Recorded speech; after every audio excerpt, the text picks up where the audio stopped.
इस मुल्क में उर्दू बोलने वालों की तादाद कम हो रही है।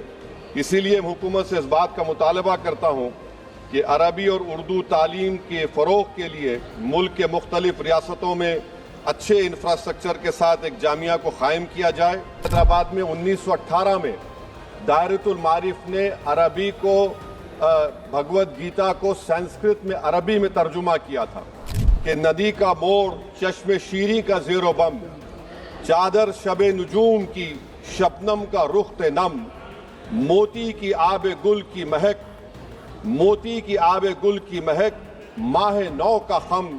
असदुद्दीन ओवैसी जी, बहुत शुक्रिया सर।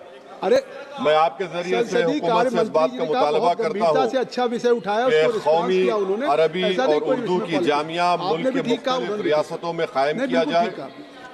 मोहतरम चेयरमैन साहब, अरबी और उर्दू महज एक ज़बान नहीं है, बल्कि ये हमारी इस मुल्क एक अजीम तहजीबी विरसा भी है। और अक़वाम मुत्तहिदा के 6 ऑफिशियल लैंग्वेजेस में अरबी को माना गया, और ये हमारे एक सॉफ्ट पावर के लिए, हमारी एक तहजीबी डिप्लोमेसी में एक बहुत बड़ा रोल अदा करता है अरब दुनिया से ताल्लुक़ात को फ़रोग़ देने के लिए। दूसरी तरफ चेयरमैन साहब, उर्दू हमारे आज शेड्यूल में 22 ऑफिशियल लैंग्वेजेस में उसको जगह दी गई है। ये ज़बान इस मुल्क में पैदा हुई है। इस ज़बान ने अंग्रेज़ों की आज़ादी के ख़िलाफ़ इनक़लाब ज़िंदाबाद का नारा दिया, बल्कि प्रेमचंद की किताब सोज़े वतन को अंग्रेज़ों ने उस पर पाबंदी लगाई थी, महज इसलिए कि उसमें मुल्क की हुब्बुल वतनी का जिक्र किया गया। सर, आप जानते हैं कि इस मुल्क में उर्दू बोलने वालों की तादाद कम हो रही है।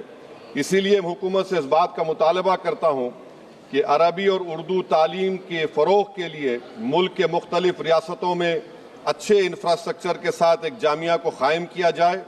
और हुकूमत को ये समझना चाहिए, जानना भी चाहिए कि मेरे शहर हैदराबाद में 1918 में दायरतुल मारिफ ने अरबी को भगवद गीता को संस्कृत में अरबी में तर्जुमा किया था, और अल-बिरूनी ने 11वीं सदी में उस वक्त चंद हिस्से महाभारत के अरबी में तर्जुमा किए थे। तो ये बहुत ज़रूरी है ताकि तालीमी लिसानी इसको हम फ़रोग़ दे सकें।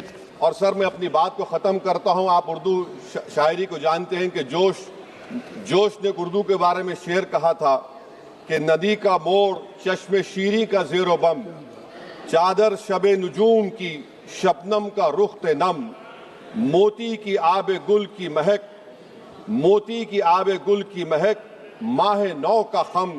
इन सब के इम्तिजाज से पैदा हुई है तू, और कितने हसीन उफ़क़ से हुवेदा हुई है तू।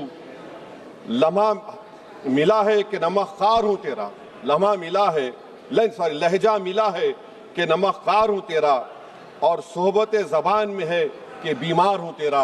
मैं उम्मीद करता हूँ कि हुकूमत इस बात पर गौर करेगी, और हैदराबाद में जो मौलाना आज़ाद उर्दू यूनिवर्सिटी है उसको भी तरक्की करेगी, उसका मौसर करेगी। बहुत शुक्रिया सर।